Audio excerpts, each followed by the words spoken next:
Yoo harka fuune akkam jirtu kabajamtoota hordoftoota chaanaalii kiyyaa hundi keessanuu har'aan tana maatii shiiftaa 12 yuunivarsiitii qabadheen dhiyaadheen jira paartituu namoonni yuutuub kiyyaaf maatii hin taane sabiskiraayib gochuudhaan maatii ta'a jechuun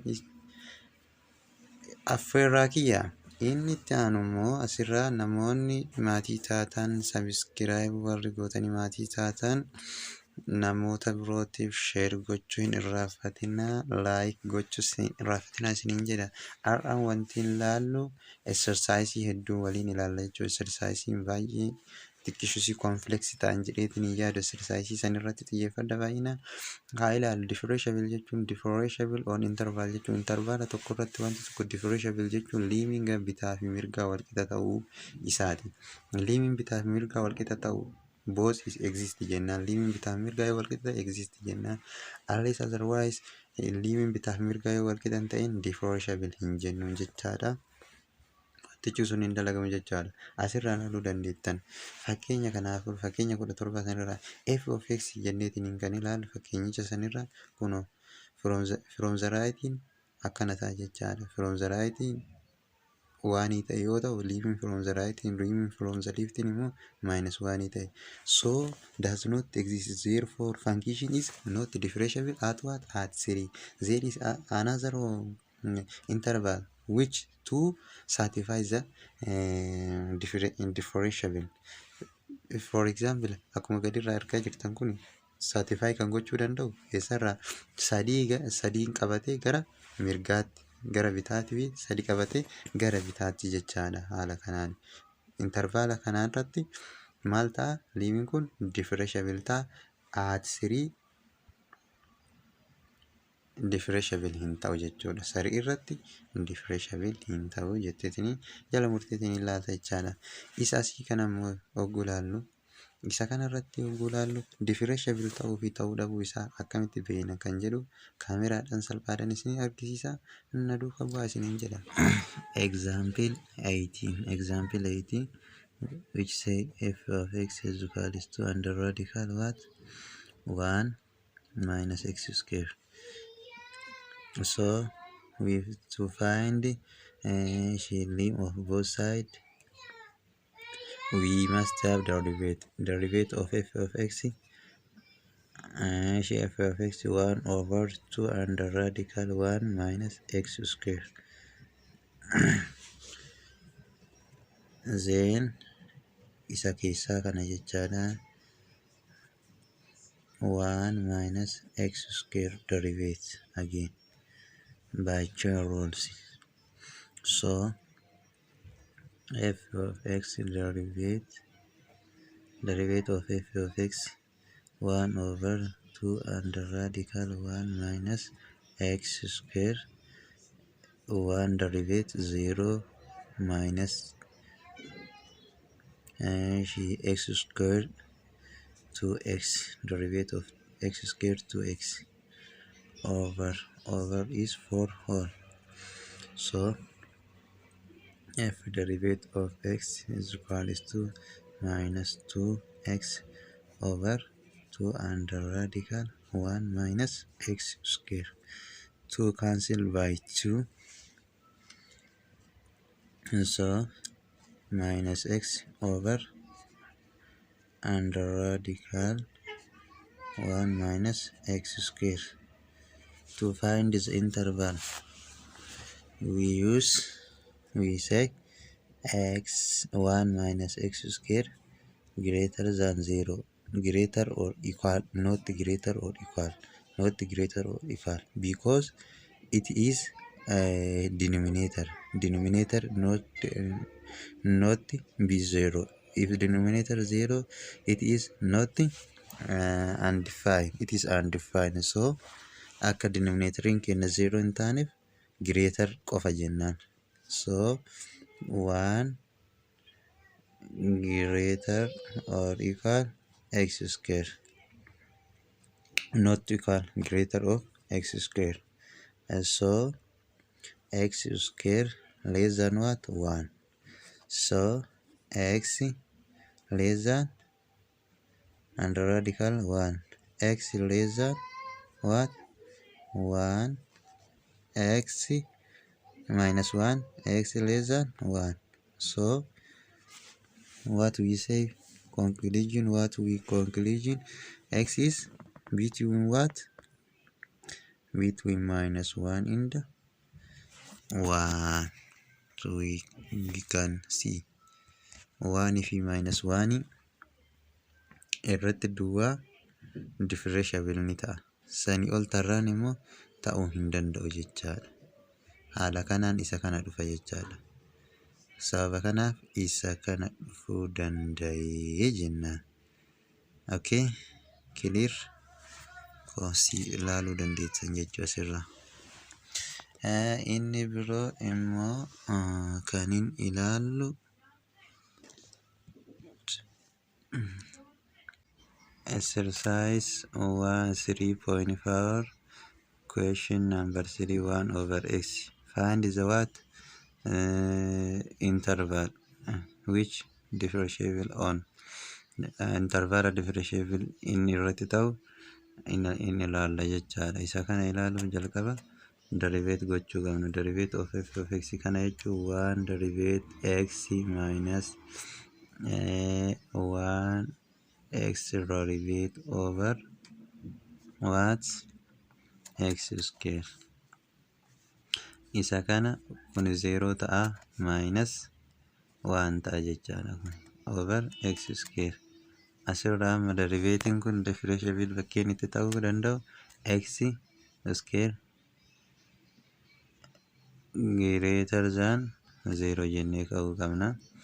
X square greater than 0 jechuun x greater than 0 jechaadha. X greater than 0 or x less than 0 illee jechuu ni dandeenya. X less than 0 kana lamaan irrattu differentiable ni ta'a jechuudha. Kanaafuu maal jennaan interval isa kana 0 to negative infinity 0 to positive infinity in dabalatu 0 in dabalatu jechuudha. Isa kana beekuu qabdanii gaafii afuraffaadhaaf immoo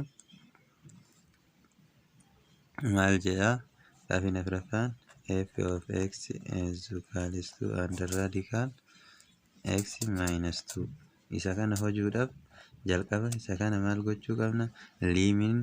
Liimiin gootee gara ittiin jijjiiruu qabda jechuudha. Isa kana derivate godhuu qabda jechuudha. Ani kara haala kanaan fayyadama. Isa kana derivate gochuudhaaf maalirra derivate of radical jechuun 1 over 2 under radical x minus 2. Amma the inner one isa keessaa kanallee derivate goona jechuudha. X minus 2 derivate kana gaafa derivate goonu is equal to isa kana derivate godhu. Kun derivative x maali?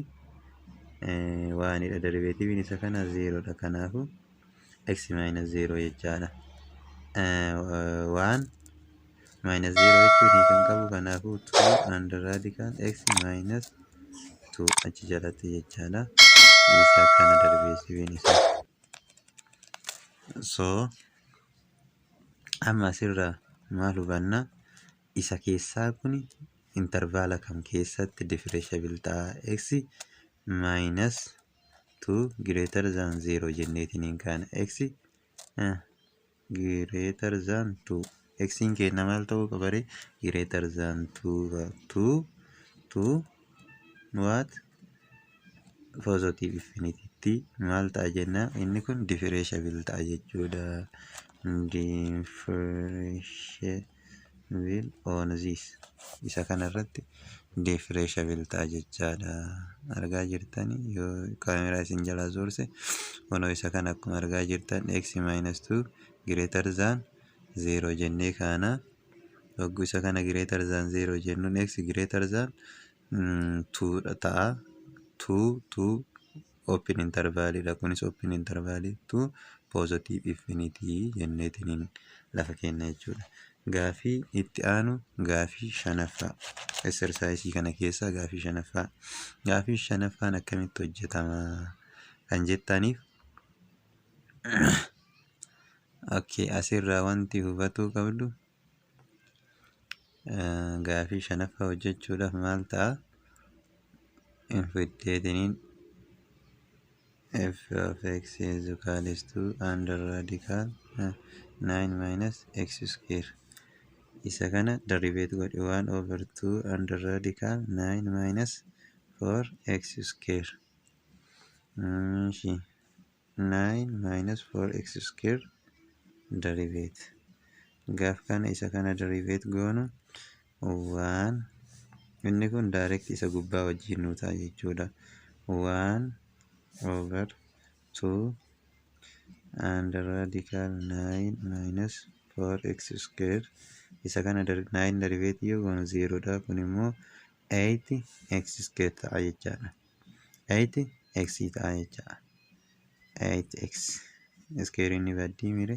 So maal ta'e derivative isaa keena 8x over 2 under radical 9 minus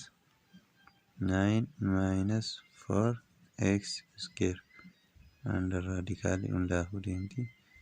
Kunis akkatti deema jechaadha. So asirra by 2 4 by 2 1 4x over under radical 9 minus 4x square. Kanaafu 9 minus 4x square greater than 0 jennee ka'uu qabna. Gaaf kana maal ta'e 9 greater than what 4x square over 4 over 4 by over 4. So no okay x square is less than what? X square less than less than 9 over 4.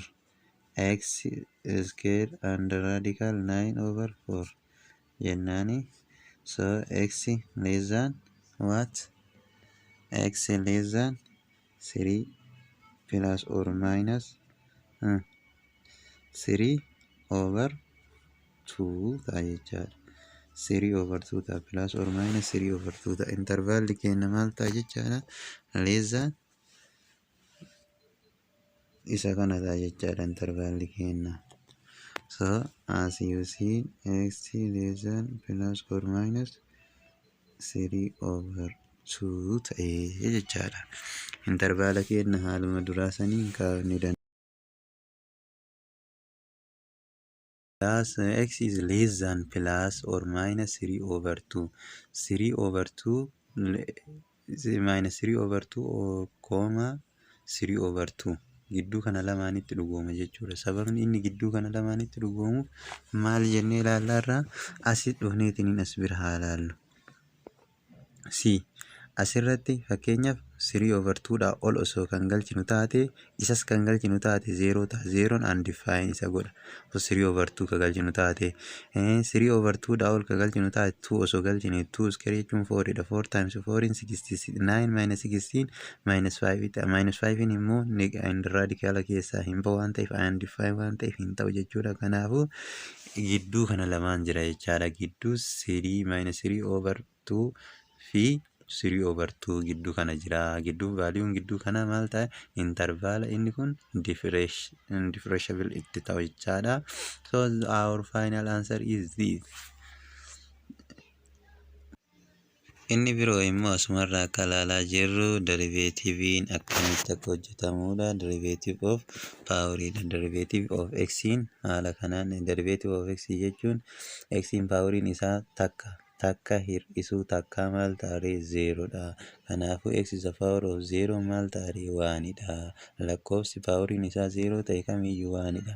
Asirraa isa kana yoo laalle immoo 2 minus 1 maal ta'e 1 ta'e. 1 jechuun x is the power of 1 ta'eetiin 2 immoo gara duubatti baati. Kun akkuma argaa jirtan x squaring gisee laallu 2x taati jechuudha. Maaliin isaa derivationiin isaa derivatiiviin as kana amma afurii kana afur faan duubatti baati x is the power of 3 taati. Kan minus illee haaluma saniin baay'ee salphaa waan ta'aniif isinitti ulfaatu. It is very easy. We see more Kono general formula isa kana. From this table one can see that if f of x is the power of n, then what f derivative at x is n coefficient n x minus n minus 1 jedheetini wanta laallee fi it is very simple. Uma tokko wanta nama rakkisu hin qabu. Asirraa haa ilaallu jechaadha. Gaafilee kanneen ogguu ilaallu baay'ee sasalphoodha. Eessa bira deemnee haa ilaallu. Okay. Maayinasiis yoo ta'e maayinasiin akkuma jirutti fudhanneetiin gadi buusna jechaadha. Homaa wanti nama ilaallu f of x is equals to minus 11x x is the power of 6 minus 11x is the power of 6 maal goonare minus 11 times 6 x is the power of 5 x is the power of 5 minus 66 x is the power of 5 ita jechaadha. Homaa wanta addaa hin jiru. Gaafii c isa c dhaaf ogguu ilaallu c asitti gadi buusee ilaalu f of x is equals to 6 over what x is the power of 10. Isa kana derivative yoo goonu derivative of f of x kenna maal goona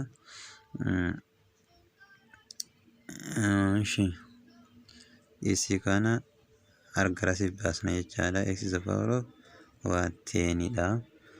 Okay, 6 into x is the power of minus 10 jenna. Gabbaachu isinii galeera. So what minus 10 ni fudhanna jechaadha. 6 minus 10 x is the power of minus 10 minus 1. 6 times minus 10 x is the power of minus 11 jenna. Minus 60 x is the power of minus 11. Okay. Dhiifama asirraa irra isinii deebi'a. Fudhannee minus 10 goone gara gubbaa baasne jechuudha. Kanaafuu minus 10 as bira fudhannee minus 10 irraa minus 1 yoo hir'isnu 6 into times minus 10 jennaani x is the power of minus 11 minus 60 x is the power of minus 11 jenneetini lafa keenya jechuudha. Inni biroo immoo gaafii d yogguu laallu minus pi over x is the power of 30. Isa kanaafis baay'ee salphaadha. Minus pi jennee x is the power of minus 30 jechuudha. Minus 30 fudhanna minus pi times minus 30 x is the power of minus 30 minus 1 allaqe. Minus maal goote plus wal goote. Kanaafu 13 pi x is the power of what minus 40 xumurreerra jecha wanti biraa hin jiru. Ilaaluu dandeessan deemtanii. Okay, inni biroo asirraa wanti ilaallu ijoon ta'eetiniin argame kan hin jedhu yoo jiraate derivationii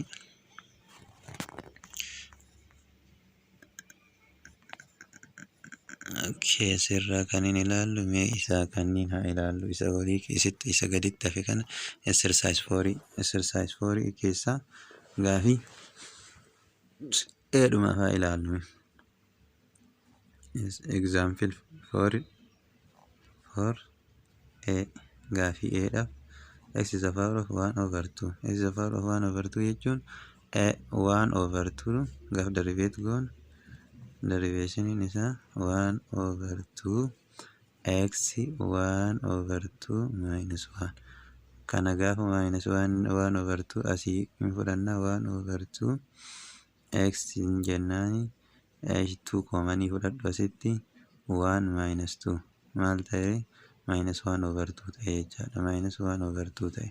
Isa kana immoo maal goonaa 1 over 2 x minus 1 over 2 jechuun minus 1 over 2 as bira ni ilaalla salphaadha. Isa kana ilaaluudhaaf 1 over 2 akkasuma fudhadhu. Isa kana jechuun 1 over what under radical x jechaadha. Salphaadhaaf jettu. Isa kana jechaan immoo bilardi ta'ami kaameraan 1 over 2 akkasuma ilaala. 1 times 1 waan ta'eef over jenneeni under radical x jechaadha. Isinii mul'isa. Kunoo isa kana jechaadha. Baay'ee waan haarawaa miti, wanta nama rakkisu miti jechaa kunooti.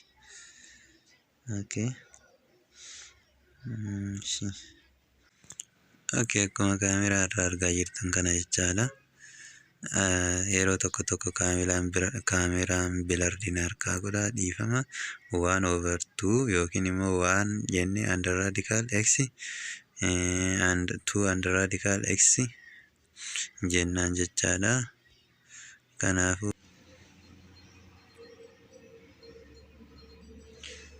isa kana fakkaata jechaadha. Inni biroo immoo asuma keessaa ni ilaalla. Gaafii kam haa ilaallu? Isa C irra jiru haa ilaallu. C maal jedha? f of x is equal to what? X is the power of pi jedha. So f of derivative pi x pi minus 1 xumurre irra jechuudha. Kunis haala kanaan xumurama jechuudha. Inni biroo isa f irra jiru haa ilaallu. F maal jedha? X e minus 3 jedha. Isa kana hojjechuudhaaf derivative of f at x maal jennaani? E akkuma jirutti isa kana fudhannee e minus 3 x argaa jirtu? Na wajjin jirtu? X e minus 3 minus 1 jechuudha. Minus 3 minus 1 jechuun minus 4 jechaadha. So inni kun maal ta'e? E minus 3 x e minus 4 jechaadha. Akkuma achirra argaa jirtan asirraa dhufe haala saniini homaan ulfaatu exercise hojjanna jechaadha. Amma kaniin hojjannu exerciseidha. Exercise keessaa gaafii kam haa hojjannu? Gaafii kam haa hojjannu? Gaafii tokkoffaa keessaa gaafii lama hojjanna. Gaafii tokkoffaa keessaa gaafii h fi I hojjanna jechaadha.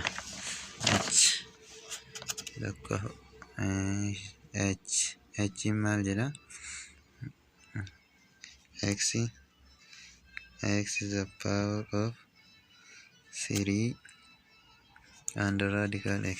Isa kana hojjechuudhaaf jalqaba gara paawuriitti jijjiiru jechuudha. X is the power of 3 times x 1 over 2 jecha.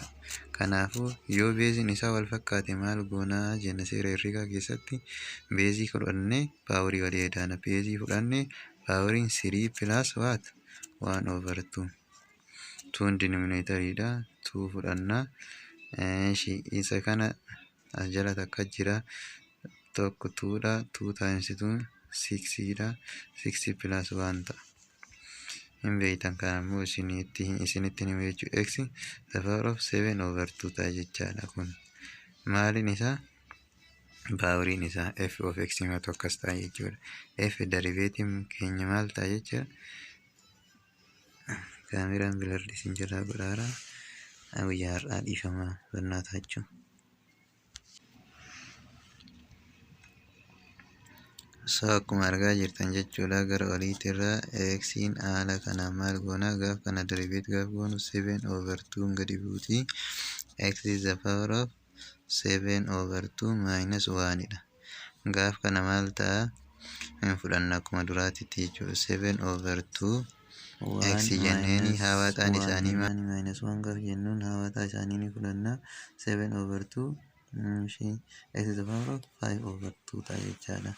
Isa kana ta'a final answeriin isa maaliitiif isa h'tiif jechaadha. Isa g isa i'if maal ta'a i jechuun f of x is equals to x to the power of 3/2 and root of 3 x square. Isa kana jechuun salphaa inni leebaa'ee 3/2 times x to the power of what 1/2 times 1/3 times 2 jechuudha. Isa kana jechuun gara biraatti x to the power of 3/2 times x to the power of 2/3 jechaadha. X'n keenya beeziin keenya wal fakkaataa waan ta'eef kaan walii edaana jechuudha. Paaworii walii edaana. Paaworiin keenya 2/3 yogguu walii edaanu maal ta'e hawaaxaan isaanii 6 fudhannee 6 lama yoo hirru 3 ta'a 3 baay'isu 3 9 ta'uu 3 yoo hirru 2 baay'isu 2 4. Kanaafuu maal ta'e guddisee isin barreessa. Walii yoo edaanu 30/6 ta'a jechaadha. Maaliin isaa paaworiin isaa f of x dha. Kun hanga ammaatitti gaaf daribeetu goona maal ta'e 30/6 x 30/6 minus 1 dha. Minus 1 gaafa irraa dhiisnu maal ta'a 30/6 x kana irraa 30 kan jalli 6 dha. Minus 6 jechaadha. Minus 6 7/6 ta'a jechaadha. 30/6 x to the power of 7/6 ta'e jechuudha. Final answeriin isaa isa kana fakkaata jechaadha. Okay, asirraa ni hir'isnaa. Isa kana erga dhufe erga sana haala kanaan dhufa. Haala kanaan akkuma deemtee ni hir'istu. Waan hangasii qofa hojjechuudha jechaadha. Okay, kaniin biraa gaafiin isinii hojjedhu yoo jiraate gaafii lammaffaa isinii hojjedhu jechaadha. Gaafii lammaffaa akka daribeetu goonu akkam ta'a. Dura isa jalqabaa kana isa kana jijjiiruu qabna. Isa kana ogguu jijjiiruu 1/3 times x to the power of what 2 dha. Kana beeziin isaanii waan wal fakkaatu walii edaanaa. Ogguu walii edaanu maal ta'a 3 koomanii fudhannaa 1 plus 6 ta'a. X to the power of 7/3 ta'a jechaadha. Gaaf kana daribeet goonu isa kana ogguu daribeet isa goonu maal ta'a f derivative at x is equals to 7/3 x kana yoo waan irraa hir'isna jechaadha. Sirra waan yoo hir'isnu 5/3 ta'a jechaadha. F derivative at 0 jedha. Tokkoffaa f derivative at 0 jechuun 0 achitti yoo galchine f derivative at 1 jechuun immoo waan yoo achitti galchine maal ta'a 7/2 ta'a jechaadha. F derivative at what 8 jechuun immoo 8 yoo achi galchine maal ta'a jechaadha 7/3 dha. 7/3 8 the 5/2 and 3 and the radical of 3 maal ta'a jechuudha. Haala kanaan 18 kibiruutti keessa yoo ba'u 2 the power of 5 32 baay'isuu 7 224 irra 3 ta'a jechuudha. Isa kana fakkaata gaafii lammaffaan jechaadha. Inni biroo ilaallu inni biraa maal isiniif fakkaate derivation of tiriigidha. Derivation of tiriigii keessaa derivation of saayiniin koozii ta'a. Derivation of kooziin maayinus saayinii ta'a. Fakkeenyaaf exercise yaa ilaallu. Exercise 3.6 yaa ilaallu. Gaafii maal jedha. Derivation of f of x sin of x derivation sin of x minus sin of x minus jira minus sin of x yogguu barbaannu derivation of f at x is equal to minus sine of x. Minus aluma baasne ka sine of x. Derivation of sine of x maal jenneen cos of x. Kanaafu minus itti finna minus cos of x ta'a. B dhaaf immoo g at theta jedha minus cos of x. Derivation of cos of x maal ta'a? Minus aluma baasne sine dha. Kanaafu derivation isa kana minus sine of theta ta'a jechuudha. Isa d dha. Isa c dhaaf immoo derivation of sec of x. Sec of x jechuun 1 over cos jechaadha. 1 over cos jechaan immoo bifa maaliitiin hojjenna? Bifa hiruutiin hojjenna jechuudha. Derivation of 1 isa jalqaba cos of x minus 1 derivation of cos of x over cos of x the whole square jennee hojjenna.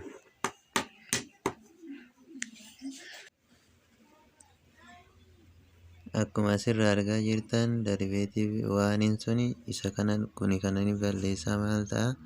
Cosiin derivative of cosiin maal ta'a? Minus sine ta'a. Minusiin asin jirti minusiis jirtu kana isa kana wajjin ogguu ilaalle minusiin pilaasii ol gooti sine of x over cos of x square ta'a jechaadha. Cos of x square jechuun sine of x over cos of x jenneeni 1 over cos of x jennaan haala kanaan. So isa kana jechuun immoo taani jechuudha. Sine of x over cos of x jechuun taan jechaadha. Taan 1 over cos of x jechuun sec taan sec of x jenneetiin haala kanaan hojjetama jechaadha. Inni kun baay'ee salphaadha. Isa lammaffaatiif illee nin ilaalla jechaadha. Inni gaafii lammaffaadhaaf akkamitti equationii barbaadii? Equationii bifa foormii kanaatiin barbaadna. Y minus y naught is equal to m x minus x naught haala kanaan barbaadna. Irra maal jedha? F of x is equal to sine of x. Derivate goota. Derivatiiviin sinii cosdha. Cosisa input maal goota? X naughttiin kenna pi over 4dha. Pi over 4 jechuun 45dha. 45 jechuun radical 2 over 2dha. Gizee maal goona? Yogguu derivate goonu maal ta'a? Isa kana ta'a. Cosiin isa kana jechuudha. Cosiin isa kana ta'a. So arganneerra cosii jechuun maal wajjin m wajjin wal qixa. Derivative jechuun m wajjin wal qixa. Kanaafuu bakka kana fudhannee y naughttiin kenna maal qabna? Y naught radical 2 over 2 ni qabna. Y minus y naught is equal to m maali? Derivativeedha. Isa kana x minus x naught kenna maal qabna? Kunoo isa kana qabna jechaadha. So isa kana maal goona? Isaaniin baay'isna jechuudha. Cinaadha yoo baay'isnu isa kana yoo baay'isnu maal ta'a? X radical 2 over 2x jennaani. Isa kana yoo baay'isnu kana ka jalaa kun ka jalaa baay'isa maal ta'a? 8 ta'a jechaadha. Radical 2 pi over 8 maal ta'e? Inni kun gama yoo darbu pilaas isa kana ta'e kana akka barbaaddetti barbaadan jijjiirtaniiti hojjechuu ni dandeessu jechuudha. Haala barbaadanii 1 over 2 jetteetiniin radical 2x jechuu ni dandeetta. 1 over radical 2 koomanii fudhatteetiniin deemuu dandeetta. Hangachiitti koomanii waan qabu yes 2 radical 2 jettee koomanii fudhachuu ni dandeetta. Kana asiin balleessite x minus pi x minus pi asitti ilaala akkana godhime x minus pi plus 1 jechuu dandeetta. Haala kana akka barbaaddetti jijjiiruu dandeetta. Inni gaafii c dhaaf hojjennu. Gaafii c dhaaf hogguu hojjennu tan of x jedha. Tan of x jechuun sin over cosine jechuudha. Gaaf kana derivative gaafa goonu sin of x cos of x derivative of sin derivative jalqaba cos of x minus sin of x derivative isa lammaffaa cos derivativein sin maal taate cosidha. Cosin tun silaa derivative hin taatu cos jennee minus siniin tun derivative hin taatu isii gubbaa waan taateef itti aantu derivative ta'a. Seera isaatii kuni sin of x minus sin of x dha. Cosin derivativein cosii minus ta'a waan ta'e minus sin of x dha. Minus kun plus wal gooti. Asirra ilaaluu dandeenya. Inni jalaa immoo cos of x square dha. Waan sababni isaa a over b fractionii waan ta'eef derivative fractionii seera isaati. Seera isaa yoo hin beekne immoo ilaaluun dirqama keessanii. Seera isaa osoo hin beekne hojjechuun hin danda'amu. Kanaafuu asirra kuni maali? koozii fi koozii maal koozi iskeerii saayiniin iskeeriidha. Maayinasiin asiif achillee waan jirutu pilaas wal goote jechuudha pilaasii ta'e. Saayin of x iskeer pilaas koos of x iskeer ezukaalistuu waan ka jedhu maaltu tiriigiin seerri kun waan jiru seera kana irraa fudhannee kuni maal taaree ka gubbaa kuni waan ta'e waan over ka jalaa waan over cos x square jechuudha. Cos x square jechuun immoo seekii jechuu hin dandeenya. Sek square x jechuu hin dandeenya. Akka barbaannetti fakkeenyaaf isa kana pi over 4 itti galchina. Pi over 4 yoo bakka koosii galchinu radical 2 over 2 ta'a. Kanaafuu isa square yoo goonu 2 over 4 ta'a. 2 over 4 gara yoo jijjiirru jechuudha. Haala kana waan ka gubbaa sun 1 over 1 isa jalaa gara galabbanneetiin yoo laal 2 ta'a jechuudha. Kanaafuu emii keenya arganneerraa y minus y naught 1 dha 2 into x minus isa kana salphaadha kun haala kanaan xumuruu dandeenya jechaadha. Very simple. So until we see on the next section, bye bye for all students. Goodbye.